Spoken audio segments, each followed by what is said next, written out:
Good morning. We are at my mom's house, Donna Carie. This is my mother. And today we are going to make sourdough biscuits. In Snow Angel, Noah makes sourdough biscuits for Elizabeth. I think it's about chapter 3. And she is amazed at what a good cook he is. Just like I'm. Don't you say it. I'm amazed at what a good cook she is. Because I'm not. I said it. Not true. So, back in the old days, they had sourdough starter, which they carried around in little clay pots on the trail, and sometimes that's all they had to make their food on the trail. So I asked Mom, she has an old recipe from my grandmother, if she would dig that out and we could try to make them today. So tell us about the starter, how you make that. This is what it looks like. Here, can you see a picture of that? You can either make it with yeast, which I did because it works faster, but you can also, like they did in those days, make it without yeast. And it's the fermentation of the sugar that makes it ferment, and this is what gives you that really good flavor of sourdough. What we are going to do is make biscuits, and I did want to mention that with this basic sourdough mix, which we're going to have the recipes on the website. So it takes you from first step to whatever you want to do with this. You can make all kinds of good things with it. You can make the breads, the rolls, the biscuits.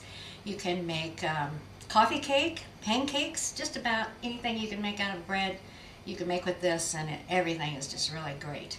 So what we're going to do is start with making biscuits.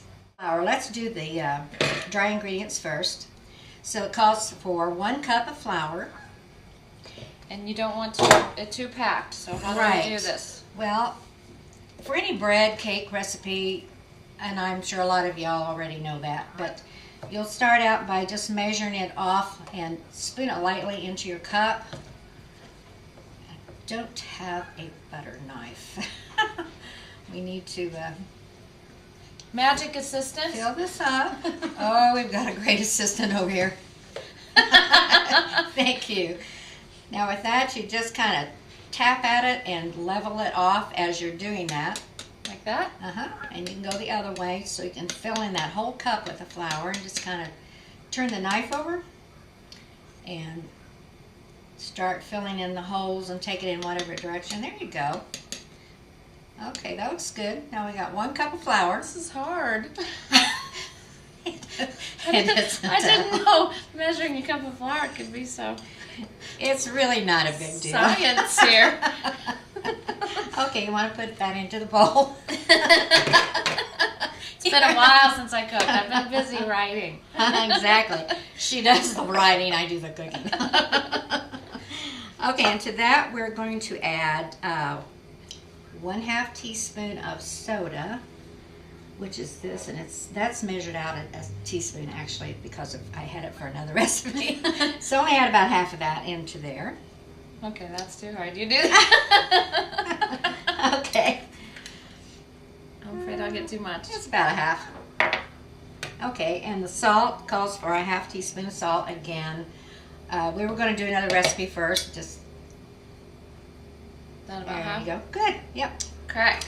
Okay, and then kind of we need to sift this.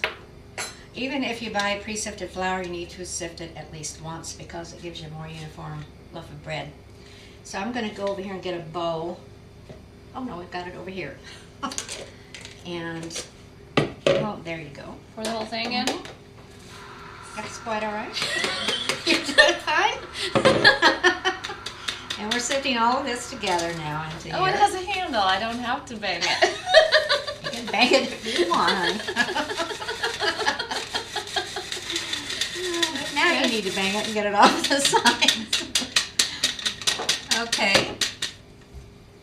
Do it again or one That's time? fine. That's fine. This is pre-sifted flour, so I like to do it at least once. Okay, into this bowl, we're going to add the other ingredients. And that will call for 1/4 cup of oil, which we have measured out. Is this the right measurement? Yes. Yes, that is right. I don't have to eyeball it again because the eyeballing thing is not good. Our family usually does have a little bit of confusion sometimes, but that's because we change our minds often. Okay, now we need to measure out 1 cup of the sourdough mix. Now, tell us how you made this. You would measure 2 cups of flour and 2 cups of warm water and 1 package of yeast.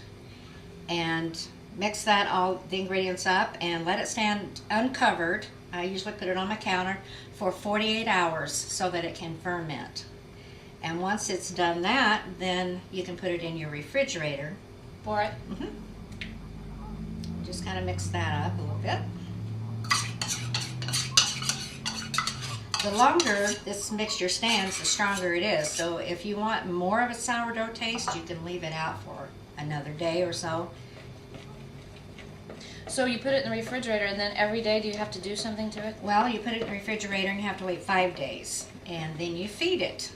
And sourdough feeding is really easy. Let me find this. You just mix 1 cup of flour and 1/4 cup of sugar and 1 cup of milk, and you just stir it down into that.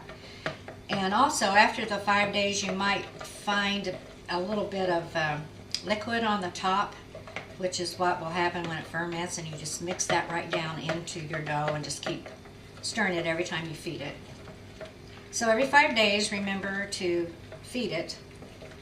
And then you're using it up, so it doesn't Yes. become this gallon of. If you don't use it very often, then you will have a lot. But one good thing about that is you can give it to your neighbors or your children or whoever. You know, that makes a nice gift, and give them the recipe cards with it. Oh. Christmas coming up. That's a great idea. Tie it with a pretty bow and you've got a nice gift there. Okay, now we can add the dry ingredients, and you can just take that bowl, since it's plastic, and go like that and pour it right into there.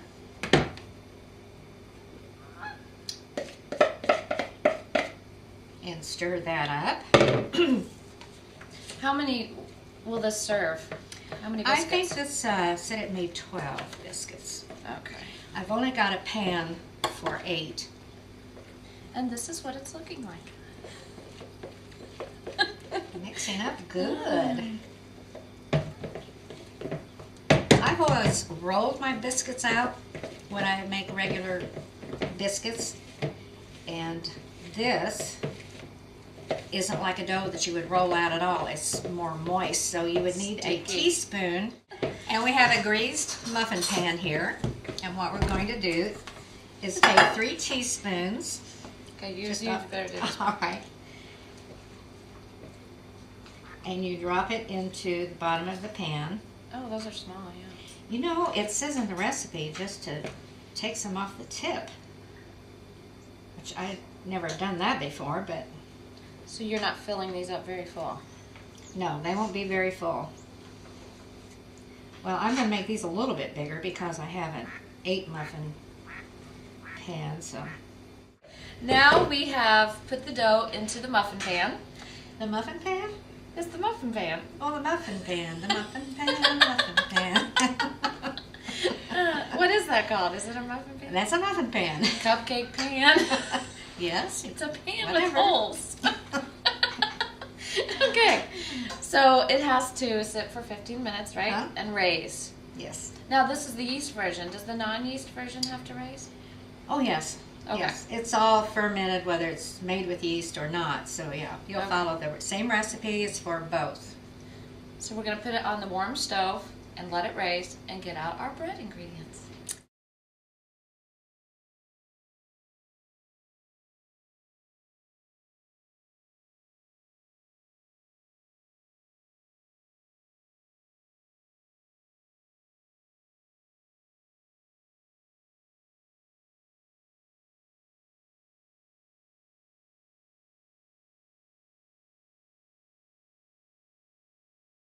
Okay, that's it.